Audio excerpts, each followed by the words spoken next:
Hello and welcome to H.M.S. Odyssey Presents. Today we are here with Esther Wildenberg. She is the co-founder of Codebreaker Technologies, and they run a personality methodology called Bank. Now, today's episode, we go in and we talk about how she began, not the methodology itself. And if you want to find more information about the methodology, there will be a link in the description that'll take you right to the website so you can crack your code and figure out who you are. And also you can get a little more information about the programs. Now, in this interview, at the very end, we did get cut short by a little bit, so it does kind of end abruptly, but I hope you enjoy it regardless. And if you like it, hit that like button, drop a comment, and share. And don't forget, subscribe. Hello, good morning. We are here with Esther Wildenberg today. She is a co-founder of Codebreaker Technologies. I'm going to let her explain what exactly that is, because I am actually a coach and certified trainer through this program. I am super excited, and thank you for coming on today, Esther. I really appreciate your time. Thank you so much, Brent. You're amazing, and I'm proud of you that you're part of our community and our company, and you're leading by example. So that's always very exciting to be part of something like this, to share more and be in this interaction with you. Yeah, Codebreaker Technologies is the leading company in personality science based in buying behavior, the science of how people buy and buy in. So not just, buying in the sense I'm going to buy a product from you, but also buying into a motivation or a conversation or, little things in life that are sometimes the most important things, right? So Okay. That's our leading in technology, training tools and technology based in personality science with our own methodology called Bank. And we're very proud that we're the leading organization in that field. Yeah, that's amazing. I totally believe that. And I believe in this program for sure. It's so incredible. So I'm very curious of, how did you get started and how did you find out about Bank? I lived in Amsterdam. I'm from the Netherlands. So I went to a convention in Amsterdam where Tony Robbins, Les Brown, Robert Kiyosaki were the keynotes. And Sherry was one of the keynotes, but I didn't know who she was. But I listened to all the speakers, and you know how to go to those multi-speaker events. I had my own consulting company and my own retreat company that I did already for years. And I brought some of my staff and some of my consultants to the event for personal development. And so I enjoyed all the speakers. And then Sherry came up and I thought like, oh, another assessment, right? Another personality test. Like, there we go again. I know DISC and MBTI and the color code and insights and management drives. There were like so many. But after 10 minutes into her talk, I felt like, wow, this woman really created something very special and different. And halfway her presentation, I didn't even know what her offer was about a program, because it made so much sense. It was so easy and simple. She reverse engineered the whole concept about personality assessment, and she made it so simple that it was in less than 90 seconds. And I felt like all this assessment I've ever done, like 45 minutes, 60 minutes, wanted to poke my eyes out and read a 40-page report. Like, who wants to do that? And then in the hiring process in my company, I used it too, and I'm not going to read this. Like, I just want to know who you are, and then never did anything with it. And then I realized I need something simple and easy that everybody understands, and it's applicable and usable right away instead of studying big piles. Nobody does it. That's why nobody is leveraging it in their organizations, as they should, in my opinion. And I realized actually after being already pretty successful that I still left 75% of my potential customers on the table by just speaking one language and one personality type like my own instead of all four. So yeah, about the program, 2 weeks later, we had a 2-day Codebreaker Summit where we had a 2-day training to learn everything about the program. At the end, I signed up as a certified trainer. And then Sherry said, Sherry, when are you leaving the country? She said, I'm leaving in 3 days. I said, okay, so if I fill up a room with people, are you willing to do a presentation so I can kickstart my business? I said, if it gets 50 or more people in the room, I will do a presentation. But yeah, it was Thursday night, 7 p.m. that the event ended. So I had Friday and Saturday to fill up a room for Sunday. And I thought like, dang, it's Europe, the weekend, nobody's going to show up. Like, but I just was on the phone, like calling people.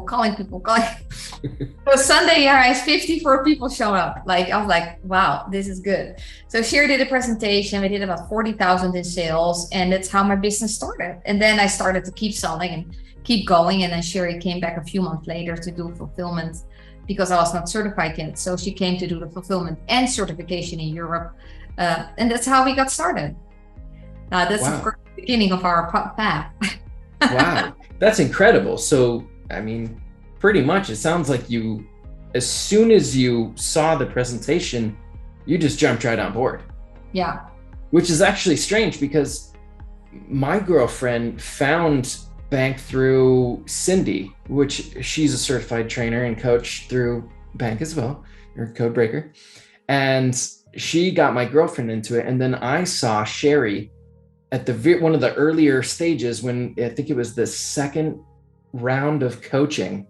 And I saw Sherry on the live talking about this program, and I signed up for it right then too. So the power of this is just incredible. That's amazing. So you mentioned what you did before Bank. Can you specify what you did before and how that I was did a applicable? lot of things. How far do you want me to go back? Now, Maybe just directly before, like you I, talked about your own company, and that's what inspired you to go and see all these. I think my whole career inspired me because I was always intrigued by people and the good, the bad, and the ugly. But I also, I started as a dentist, and it's really hard to communicate with people when you're a dentist because you have your fingers in their mouth, right? It's like there's one way to stop communications: put your fingers in somebody's mouth. So I didn't like it, and then I ended up in a really bad accident with two motorcycles who hit me on my bicycle, and went through a very long journey with being in the ICU. I had two near-death experiences and hospital a long time, recovery for a few years. And so I changed my career path right away. I never really wanted to be a dentist to begin with, right? So the whole dental industry is like, that's something like your parents want you to do. And they're like, okay, I don't know what I want to do. Let's do it. And then you think like, oh no, I don't want to do that. So I went into the fitness world and health industry. And I was a general manager for Fitness First for a long time, opening up new locations. And then I went into financial services world, consulting company with 800 employees, and worked my way up to a C-level executive. And then I realized I make so much money for all those people, I better start my own company. And I didn't really want to listen to them or follow their rules or follow their time that I had to be in the office. So I said, I better start my own company. So I started a consulting company, and I really wanted to do coaching and retreats because that was really my way of giving back to people, and why I'm actually on this planet is help women to step into their power at a younger age in life and not wait till divorce or getting really sick or a big loss, or just be your own person, be independent. And the world needs more power women. I think there has to be a way better balance between men and women at the top to really get the best results for everyone. So that was always my passion. So I started doing retreats 4 times a year for women. I went to Spain and France and Bali and cool places. And then I had my consulting company. It was basically a broker for consultants, independent business owners who are an expert in IT, HR, or finance. And I had the relationships with the big organizations. So I was basically brokering the people who were expert that could not sell themselves. So I sold them to the big organizations, and I got a piece of the pie in the middle as the broker. So that was my business model, and I did really well. And when I met Sherry, I knew like, how can I help my consultants to get better in communication and sell themselves better and understand better how to go themselves on the next project so they don't need me anymore. And I also wanted to close bigger and better deals for myself. So that's how it's, yeah. Wow. That's so cool because you look at all the dynamics that you've gone through. You've gone through your accounting, you've gone through all these different industries, and you've gotten to see how people communicate in each industry and how it or not communicate. Yeah, no. And then, the dentist is the hardest one because your fingers are in the mouth. So you just, No, the that's hardest one was actually the actuarials, the guys who do all the numbers for organizations. They cannot communicate. And I worked with them for 3 years, and I wanted to poke my eyes out. Well, that's cool. Like showing your diverse background and then how Bank can jump right in and show things. And one thing I really wanted to talk about, because I did not know this about you. I did not know you were in an accident with some motorcycles. So I don't know if you know much about my background, but I was in the Marine Corps, and I was transferring duty stations, and I got in a terrible accident that ended my career. I broke countless bones, et cetera, et cetera. But I came out of the Marine Corps and I had a traumatic brain injury. So I had trouble with cognition, forming sentences, memory. I had all these, a whole list, a whole slew of of problems that I was trying to overcome. And it was like I was getting angry all the time. I was frustrated. I was angry. I couldn't, not being able to put words to my emotions and my feelings. And then bank fell in my lap. And that's kind of where my spiritual awakening came from. I was actually mid-course, and I hopped off during the business intelligence, which is part of the program, the coaching program. And I hopped off, and I was talking to another mentor, and it was just like something festered up, and it was like pop, and then all the stress and everything was released. And honestly, I credit this solely from bank, because I met somebody who, when I heard him talk, it sounded like me talking. Yeah. At 100%. And it angered me, because it was like he could formulate these sentences and everything, and I couldn't do it. And if it wasn't for bank, and it wasn't for me meeting him, I wouldn't be on the journey that I am today. So I have a very, very soft spot, and I'm so happy that you decided to come on. And that is crazy, because that is something that we have in common. That is divine. Things happen at the right time. And when you're ready, the mentors show up, or the program shows up, or the people show up. That's how it works. And it's divine tap. I knew when I met Sherry after halfway a presentation, I got this, you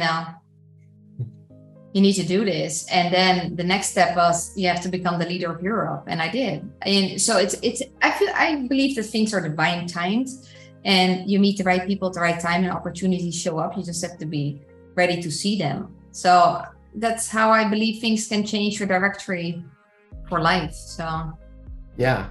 So is that when your spiritual journey started, would you say? Was when you were in your life and death experience? My near-death experience, for sure, were literally the key to the change for me, and the change of my journey. I was very clear on my life purpose because of those experiences, because the messages were so clear during those experiences, that I knew exactly why I was on this planet, and that I had a long journey to go, because I knew that I had to mentor, especially women, because men have enough mentors. There's enough there for men, right? Even being in the seed round, raising capital, 97% of the capital goes to men. Only 3% of venture capital goes to women-owned businesses.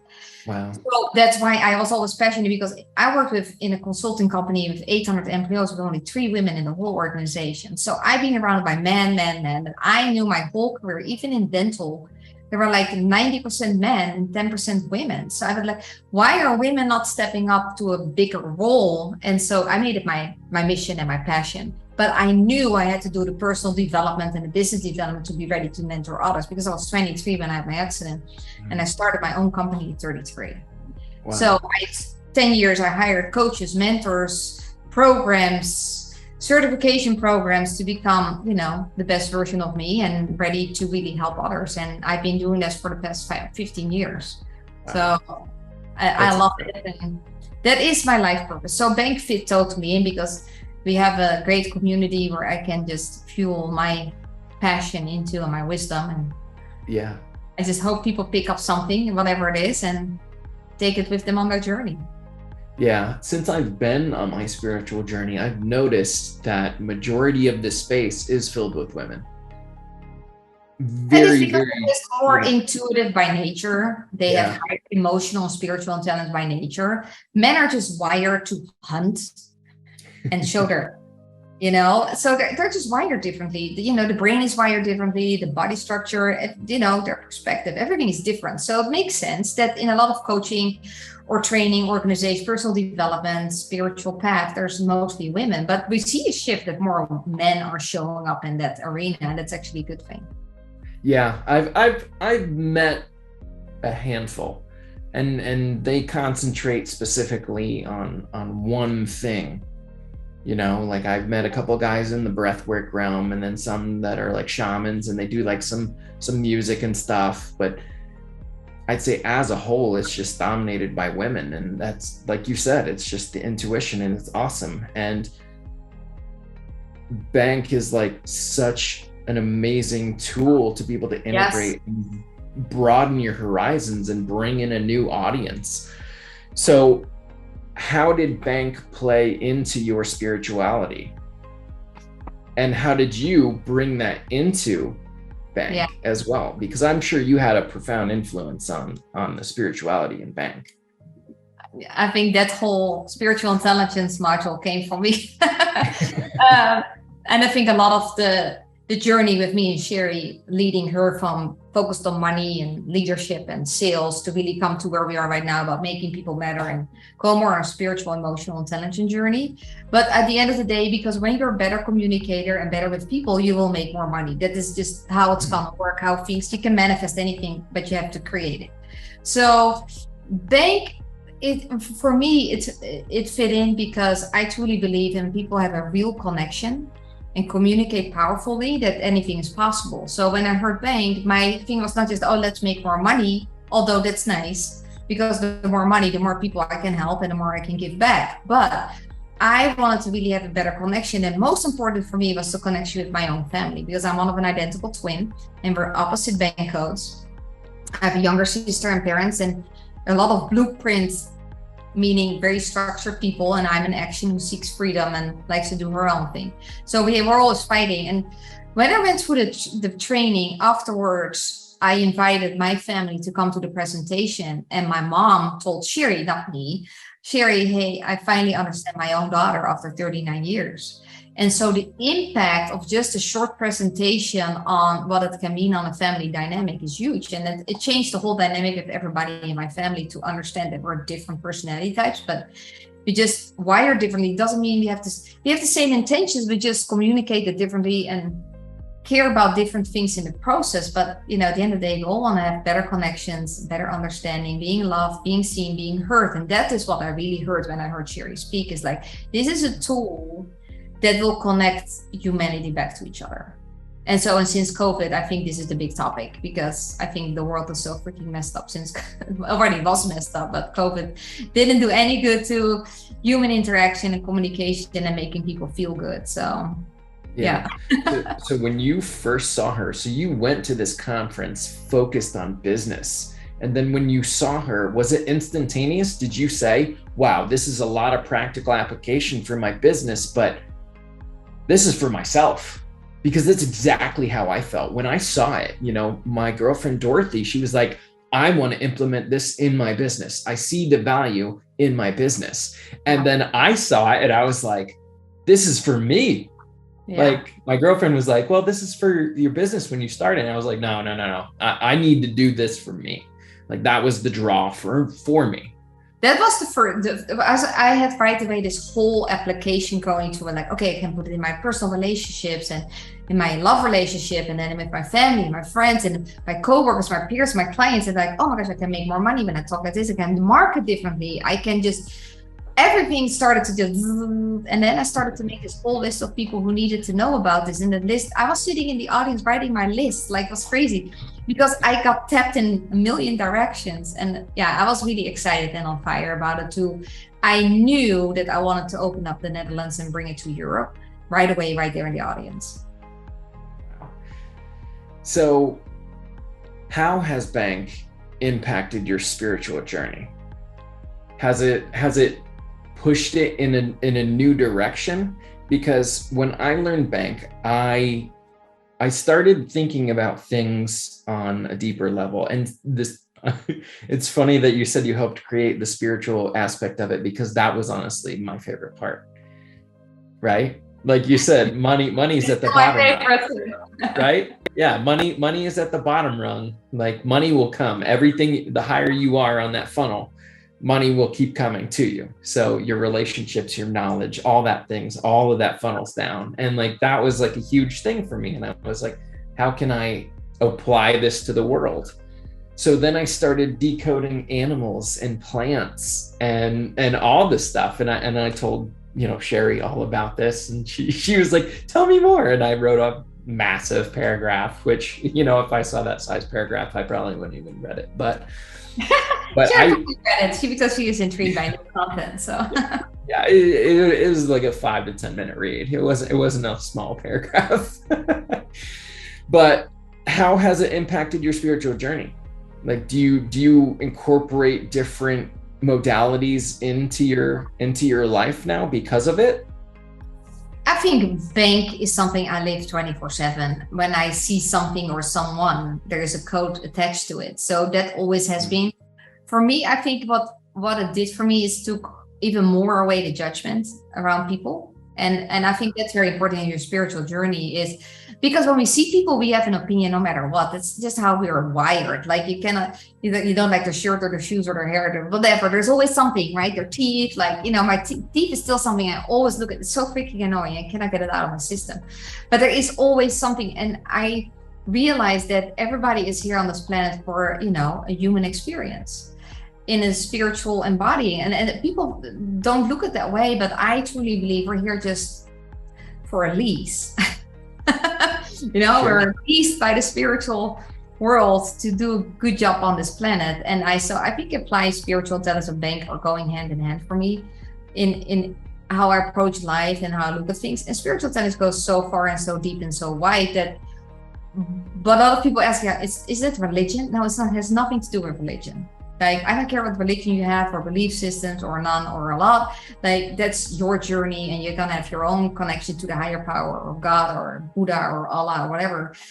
That's not the point. Spiritual intelligence is such an important realization that how you're connected to the higher source and that you can channel anything you want, you can manifest anything you want, and you can look at life in so many ways. But I believe if you have that connection, like you said, the funnel, everything will just fall in place. But it takes work. It is not like, sitting here kumbaya and now you're spiritual, right? That's not how it's gonna work. So it's always funny that a lot of nurturers first think that they're spiritual, but it's not necessarily the same thing, because you can kumbaya all day long and talk about butterflies, but that's not being spiritual, intelligent in my way, how I look at it. So for me, it's the most important thing. What I wanted to do with spiritual intelligence is really help people to understand that they have any choice in life how they want to live their life, and they can manifest anything they want, but they have to get connected to their own soul and their soul purpose. And that's what I really work with women on. I mentor 7, 8, and 9 figure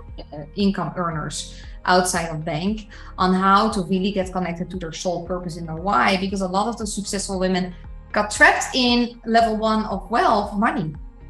And they started with a passion or a why or a need out of frustration or being poor or broke or single, and now had to prove something, but they never got beyond the money level. And so I'm mentoring them going to all the highest level of spirituality and and really create a bigger impact than just what they are creating right now.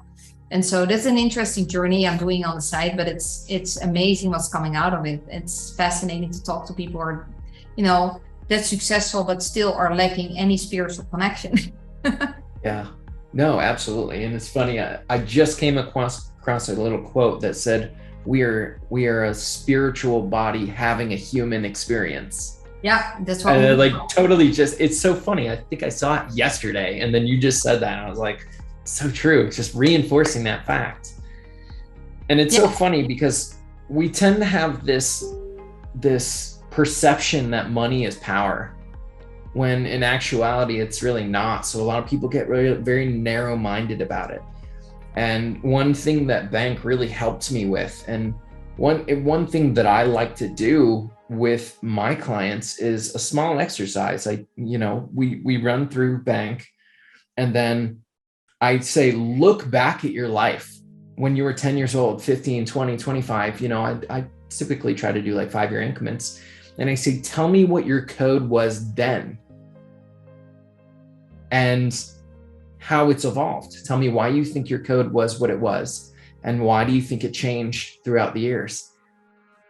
And so like a whole new layer, of depth comes into play. And that was one thing that I did. And I realized that I've been in knowledge my entire life. It has not left the top 2 ever. And now that I know that, I start to create some of these boundaries about things that I might not have known about, right? If you ask me to do, I don't know, I'm trying to think of something extremely difficult that I have no interest in, my knowledge knows that now. Yeah. And one thing that I've learned, and it kind of goes along what you said, when you're talking to people, if you can figure out who they are as you're talking to them, patience was one of the biggest things that I got. Was like, if I'm talking to an action type person, they're not going to give me the details that I'm looking for typically. No, they don't. Right? Yeah. So when I'm talking to them, I have to have the patience and then formulate the question to get the details or the answer that I'm seeking for.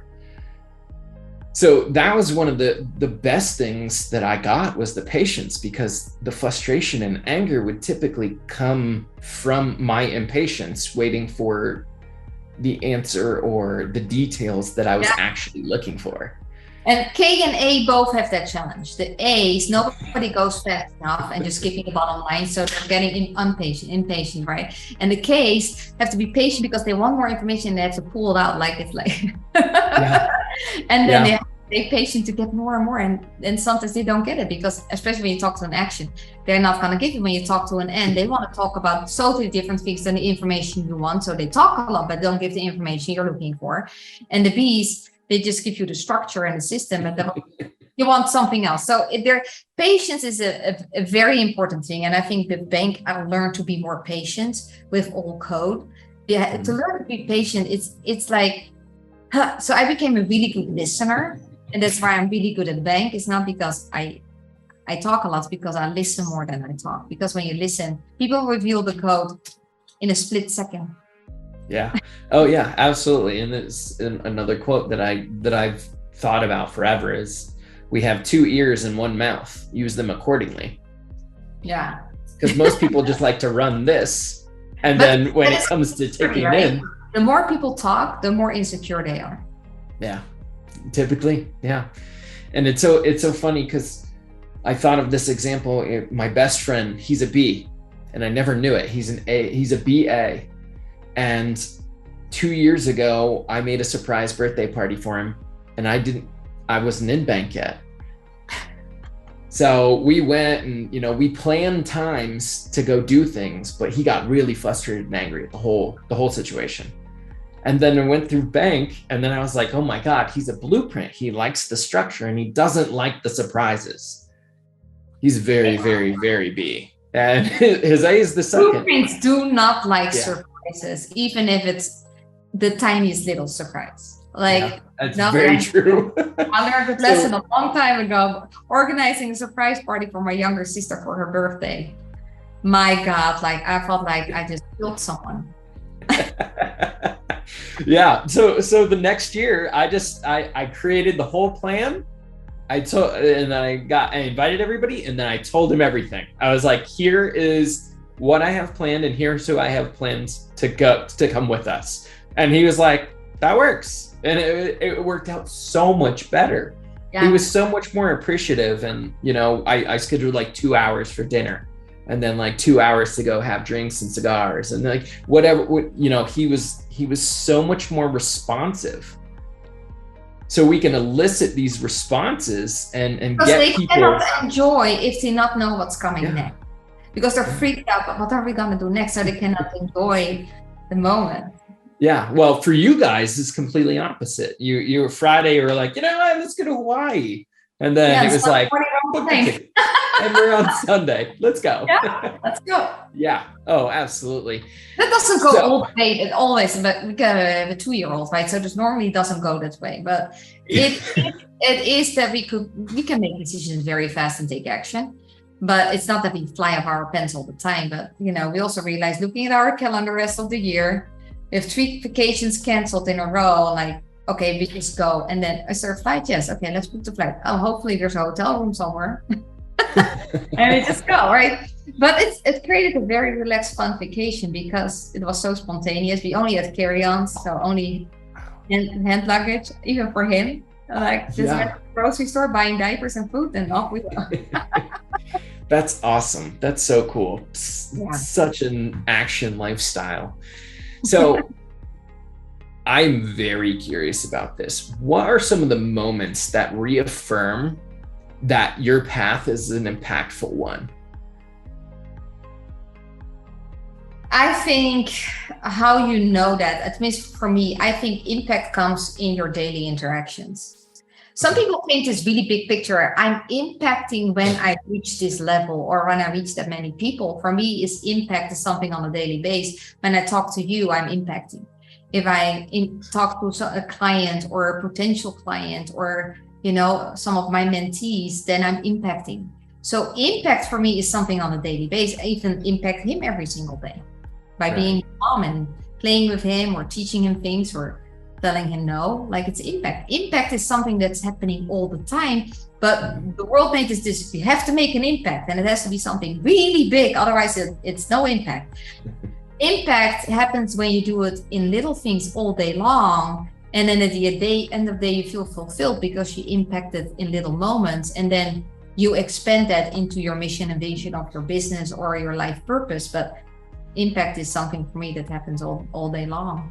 So Yeah, very true.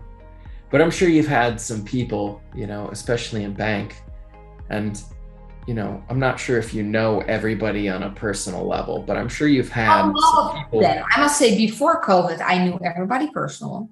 And then, of course, we had a lot of people coming in during COVID, so it was only virtual. And then in January, we met a lot of people in person.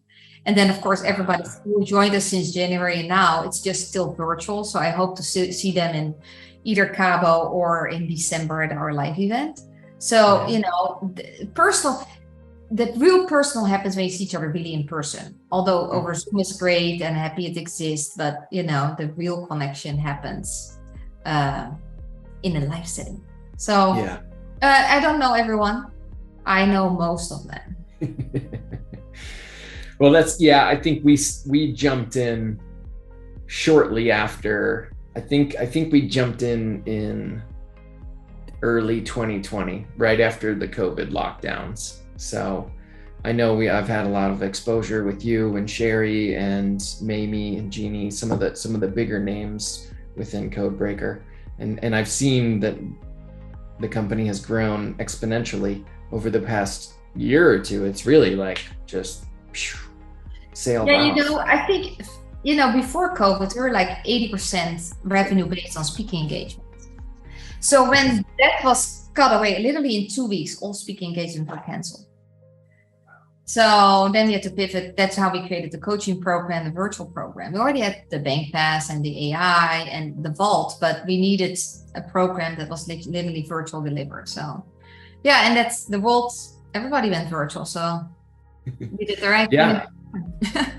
It allows your roots to be able to spread farther. You making impacts like around the globe compared to the speaking events. I went to some Tony Robbins online ones, in the same thing. He had tons of countries that he never visited. Now people are starting to jump in on calls from those countries because it was such an impact and influence. So honestly, I see COVID as a blessing in some ways and not so much in others.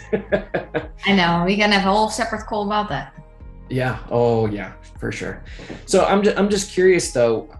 Impact, yes, daily. Great point. But are there any stories that just stick out? Like, for instance, mid-COVID, someone just pops in. They're like, "Hey, you don't know me that well. I see you speak all the time, but like, my son was having a lot of problems in school, and like what you did turned me around. Are there any like super impactful stories that you'd like to share? There are many because people text us all the time. It's like on Messenger, we get those messages, and it's. I think that there's many impactful stories.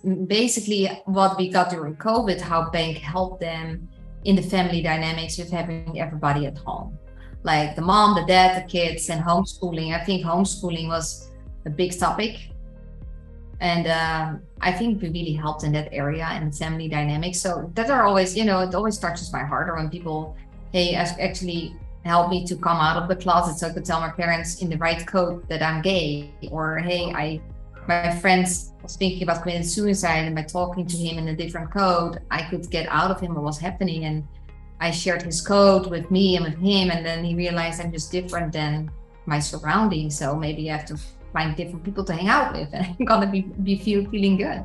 So there are so many stories. You know, we had a big story with him during COVID, being born during COVID. We could never be together in the NICU. So, we had to deal with the nurses and all the rules and the doctors and coding them and trying to be as nice as possible about all the rules, that we could never be with our son together. Like, as to age, you just want to sneak in and be there anyway. We didn't, but so there's always stories coming, and I think I love most hearing the stories from our community when our coaches and trainers are sharing what happened in their families or their lives. That's why we do what we do. I think at the end of the day, that is really why we do what we do. So there's so many impactful stories. I think we help to navigate during COVID to understand why people get vaccinated and why people are not. And some of it's code-based, and some is basically their own belief systems or following the media or not. And things we cannot impact, they have to do their own homework. And the same with Black Lives Matters. It's not that certain codes like Black people and others don't. Like there were just like, people like to put it in a box now, and we have to unravel the box and let people know that you cannot just put people in a black or white box. You have each code in each box. Yeah. So there's impact everywhere. So is there one specific story? There's not one coming to mind because there's so many. And I think they're all impactful because they're all, for that family, the most impactful moment of their life in that time. So yeah. One thing I've really looked into a little more lately is that within each code, everybody is all four codes. For anybody who doesn't know, everybody is a blueprint, an action, a nurture, and a knowledge type. Yeah. So it's how it's arranged is different. But I found that, me being a knowledge, I've met more knowledge types and we click really well. But what I've found out is when you look at the bank cards, they each have 12 values on them, and then you would adjust them according to how you feel. So I found that there are different types of knowledge within knowledge too. Yeah. I focus on 3 or 4 different things, and they focus on 3 or 4 different things, but we're still both knowledge-based people. And the same thing with action and nurture and knowledge. Yeah.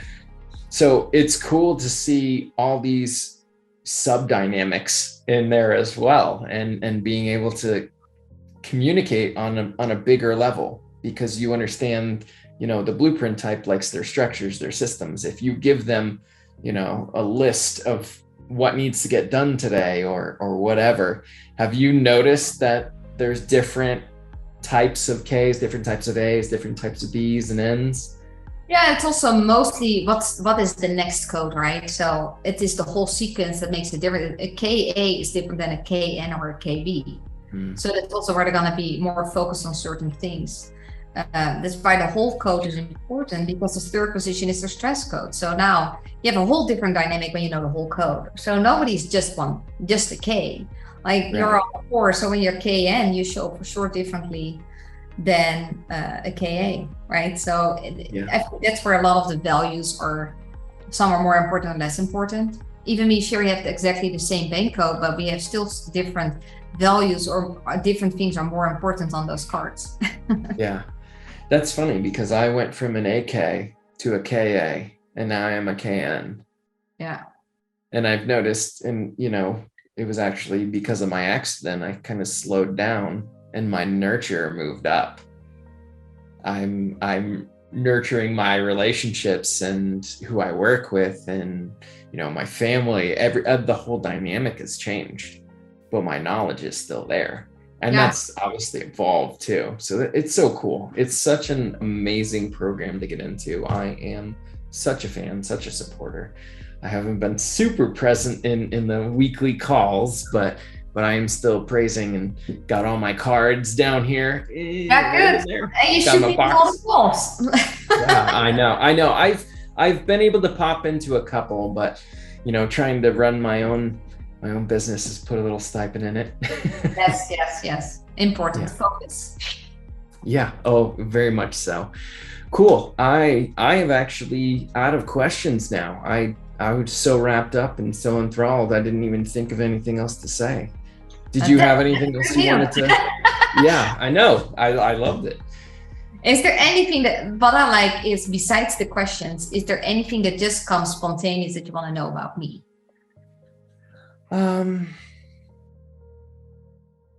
Kind of, what was your decision to move to America and What my decision? Now, when I met Sherry in Europe, I became the number one salesperson in the company. And I asked Sherry to come back to Europe. And we traveled for 30 days together through Europe. I opened up the Netherlands, Belgium, Sweden, Switzerland. So we had this 30 days travel together. We fell in love. And now we had a problem because, she lives in the US and in Europe, like an 11-hour flight. It's not like, let's go on a date tomorrow night, right? So it was like complicated. Yeah. So we dated for 1 year overseas. And Sherry asked me to marry her, and I said yes. And then we had to talk, where are we gonna move? And yeah, because the company was here, and Sherry, the impact here was bigger than in Europe. So we decided to move here, and I just sold my home, my car, my business, everything. Came up with 3 suitcases of clothes and nothing else, and started a new journey. So our relationship, our marriage was the number one reason, and the number 2 was building the business together. And now the most important reason is here, Kai. So yeah, absolutely. So do you still run your consulting business? No, I don't. What I do on the side is consulting and mentorship and masterminds with 7, 8, 9-figure income earners outside of the company. They just hire me for my mentorship and consulting. So I still do that. That is my background. That is what I love to do. But it's not that I still have my consulting company and broker people. No, I don't have time for that. I'm full-time banking. I'm full-time running and building this company with Sherry, but on the side, I do some mentorship and I still do retreats. During COVID, I didn't. So, but I'm picking it back up. I have some retreats coming up and masterminds. And of course, in our own organization, with the personal banker program, we have retreats and the mastermind in Cabo. So it's always integrated, but yeah. That's cool. Yeah. That's cool that even after you're no longer doing it full time, that people still hunt you out. And do you apply bank into there as well? Oh yeah, I bank is just weaved into my life. So even again, our mentorship, it's automatically I crack their code first, so I know the person, and if they have something coming up and family dynamic or business dynamic, I bring bank to them.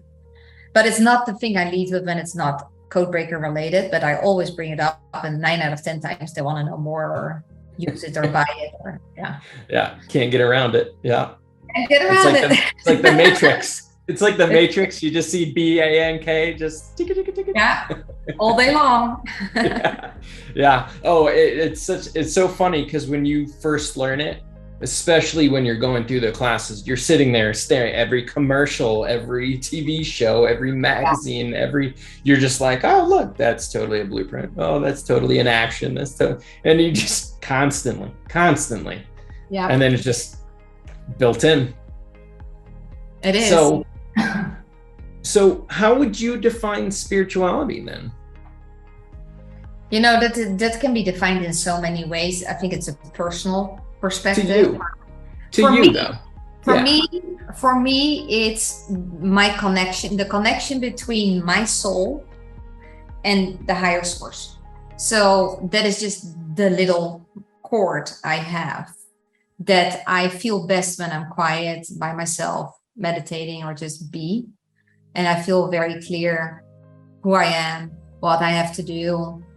So that is for me, spirituality is really connecting to who you are, why you're on this planet, and tap into the vibration and the energy of the universe and the higher power and channel what's next.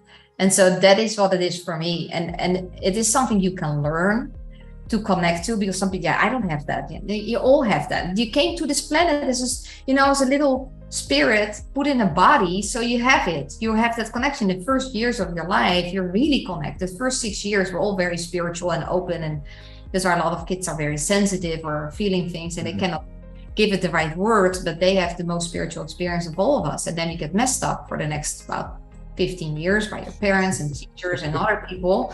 And then the rest of your life, you're trying to undo all the crap that was put inside of you and find that connection again. That's what it basically is. So that's how I describe it always. If you say, like, I messed up, I said, no, you got messed up by your environment, and now it's finding your own soul purpose and connect to your own soul, why you're on this planet, what your purpose is, and then start living it. That's it. Yeah, and that's interesting, because I went and saw Eckhart Tolle, if you're familiar with him. So I got to see him live when the Fox started allowing people after COVID, etc. And it was just him sitting on the stage talking. And as we went in, I was sitting in the stands waiting for, the show to start. And I was just looking around at the audience. And one thing that I noticed is I'd say at least 85% of the people were over 60.